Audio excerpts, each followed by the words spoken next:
बात लद्दाख की आपको बताते हैं, क्योंकि लद्दाख इंतजामिया ने पुश्तैनी बाशिंदे की सनद इजरा करने के हवाले से हतमी फैसला कर दिया है। और हतमी फैसले के अंदर जो बात उन्होंने रख दी है वो ये है कि अब लद्दाख एडमिनिस्ट्रेशन ने जो प्रोसीजर लिया है, जो रास्ता इख्तियार किया है रेजिडेंशियल सर्टिफिकेट जारी करने में, उसमें कहा गया कि किसी भी दूसरी रियासत के या दूसरी रियूटी के बाशिंदे को अहल नहीं माना जाएगा सर्टिफिकेट देने के लिए। यानी लद्दाख की जो आबादी है आज के दिन में, और जो लद्दाख के अंदर रिहाइश पजीर आज के दिन में है, पुश्तैनी तौर पर वहां पर रिहाइश पजीर है, सिर्फ उन्हीं को पीआरसी जो है वो दे दी जाएगी, नंबर एक। और साथ साथ ये भी कह दिया गया है कि तरक्याती मंसूबों को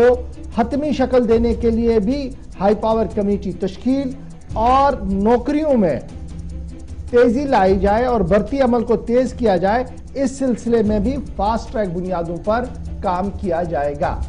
3 मुतालबे बड़े थे लद्दाख की तरफ से कि पुश्तैनी बाशिंदे की सनद मिलनी चाहिए, उस हवाले से अब बाज़ाब्ता तौर पर काम शुरू हो गया है। नॉन गेजेटेड पोस्टों में भर्ती होनी चाहिए, उस पर भी लेफ्टिनेंट गवर्नर साहब ने जो है वो अपना फैसला दे दिया है। और अब सियासी मामला जो है कि अब बाइख्तियार बनाया जाए जी हिल काउंसिल को और बाज़ाब्ता तौर पर लेजिस्लेशन दी जाए, वो एक बड़ा मामला है। लेकिन फिलहाल सवाल जो है क्या कुछ चल रहा है और किस तरीके से इस पूरे फैसले को देखा जा रहा है, सीधे चलेंगे इसहाक के पास। इसहाक, बहुत शुक्रिया जी ज्वाइन करने के लिए। फटाफट से जरा अपडेट कीजिएगा, ये जो लेफ्टिनेंट गवर्नर एडमिनिस्ट्रेशन ने कल बड़ा फैसला लिया है कि पीआरसी जो देनी है उसमें अहल कौन होगा और किस तरीके से अब इस पूरे फैसले को देखा जा रहा है। जी, आपको बताते चले जिस तरह से लद्दाख के अंदर इससे पहले रेजिडेंस सर्टिफिकेट टेम्परेरी बेसिस पे रेजिडेंस ऑफ लद्दाख को डिफाइन किया था, खासकर जब नोटिफिकेशन जारी किया था उस नोटिफिकेशन में पैराग्राफ 6 ऑफ लद्दाख के जो है ऑर्डर जारी किया था रेजिडेंस सर्टिफिकेट के हवाले से टेम्परेरी डिफाइन किया था। उसमें कहा था कि आने वाले वक्त में दूसरे ऑर्डर में जो है जो प्रोसीजर हैं रेजिडेंस ऑफ लद्दाख के लिए वो डिफाइन किया जाएगा। तो अब लद्दाख एडमिनिस्ट्रेशन ने प्रोसीजर डिफाइन किया है कि किस बेसिस पे और कैसे लद्दाखियों को रेजिडेंस सर्टिफिकेट प्रोवाइड किया जाएगा। तो अब तो ये जो ऑर्डर आया है खासकर नॉन गेजेटेड पोस्ट, इसके फास्ट ट्रैक बेसिस पे इनकी रिक्रूटमेंट के लिए जो एलिजिबिलिटी क्या रहेगा और किस तरह से उनको बेस बनाया जाएगा। तो इससे पहले जब रेजिडेंस ऑफ लद्दाख के सर्टिफिकेट को डिफाइन किया था टेम्परेरी, उसमें कहा गया था कि लद्दाख से बाहर के किसी भी लोगों को रेजिडेंस सर्टिफिकेट नहीं दिया जाएगा। तो उसी तरह से अब डिफाइन किया है कि अब जो है लद्दाख के अंदर जितने भी लोग हैं वो लोग जिनके पास ऑलरेडी पीआरसी प्रोसेस करते हैं और उनके बच्चे, और उसके साथ साथ कैटेगरी ऑफ पर्सन और उनके बच्चे, उनको पीआरसी को आधार बना के रिक्रूटमेंट प्रोसेस जो है वो शुरू किया जाएगा और जो है रेजिडेंस सर्टिफिकेट उन्हीं को दिया जाएगा। तो इसके लिए अब बाज़ाबिता तहसीलदार जो हैं वो कॉम्पिटेंट अथॉरिटी रहेगा और डिस्ट्रिक्ट मैजिस्ट्रेट रहेगा। तो अब जो है वजाहतन और नोटिफिकेशन जारी करके बताया कि अब लद्दाख से बाहर के किसी भी लोगों को लद्दाख के अंदर रेजिडेंस सर्टिफिकेट नहीं मिलेगा। यानी रेजिडेंस सर्टिफिकेट उन्हीं को मिलेगा जो लद्दाखी है। और उससे एक चीज वाज़ेह हो जाता है कि अब जो रिजर्वेशन ऑफ जॉब है वो कहीं न कहीं लद्दाखियों को ही जो है वो रहने जा रहे हैं लद्दाख के अंदर जितने भी लोग। यानी कुल मिलाकर हम इसको मोटा मोटा इस तरीके से देखेंगे कि जो लगातार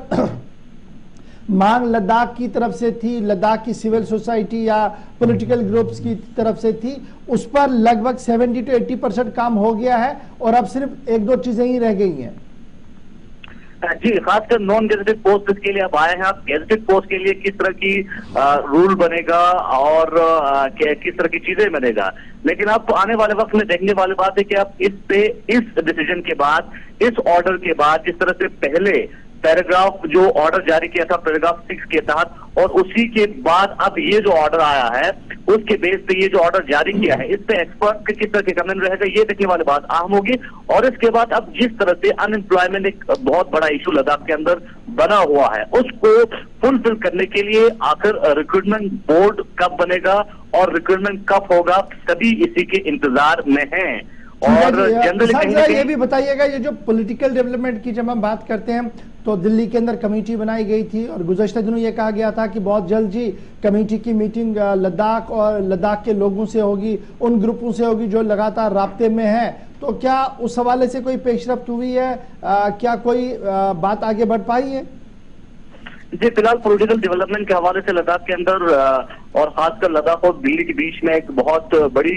पॉलिटिकल डेवलपमेंट कंटेम्प्रेरी पॉलिटिक्स में देखने को मिल रहा था, उसमें फिलहाल खामोशी छाई हुई है। और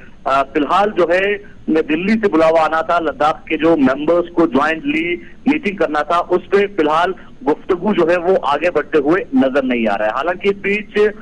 LADC लेह और करगिल के CCs ने एक अहम स्टेटमेंट दिया है। उनकी तरफ से कहा गया कि हिल काउंसिल के एक्ट में तरमीम करने की जरूरत है और जो खासकर जिस तरह से पावर में क्लैश होता है, यूटी एडमिनिस्ट्रेशन और काउंसिल के बीच में जो पावर में कहीं ना कहीं क्लैश होता है, एक मुकाम पे आके डुप्लीकेसी आ जाता है, कॉन्फ्लिक्ट आ जाता है, तो उसको मद्देनजर रखते हुए उन्होंने उनके अहम डिमांड थे। और खासकर इस वक्त जो है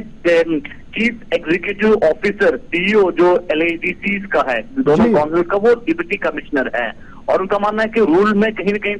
तरमीम लाके अब यूटी बना है तो कमिश्नर सेक्रेटरीज और सेक्रेटरीज के लेवल के हिसाब से एक्ट बनाने की जरूरत है। फिलहाल बहुत शुक्रिया जी हमारे साथ ज्वाइन करने के लिए और इसाक बताने के लिए कि क्या कुछ सूरत है। फिलहाल कहीं पर राहत है और कुछ परेशानियां अभी भी लद्दाख को 2 साल मुकम्मल होने जा रही हैं जब लद्दाख भी यूटी बनाए, लेकिन अभी भी बड़े फैसले जो लेने हैं जिसके तहत लद्दाख एक बाइख्तियार इलाका बन सके, उसमें अभी भी बड़ी रुकावटें दरपेश हैं और उन रुकावटों को दूर करने के लिए लद्दाख की आवाम भी सरापा एहतजाज भी है और लगातार बात भी करती आ रही है।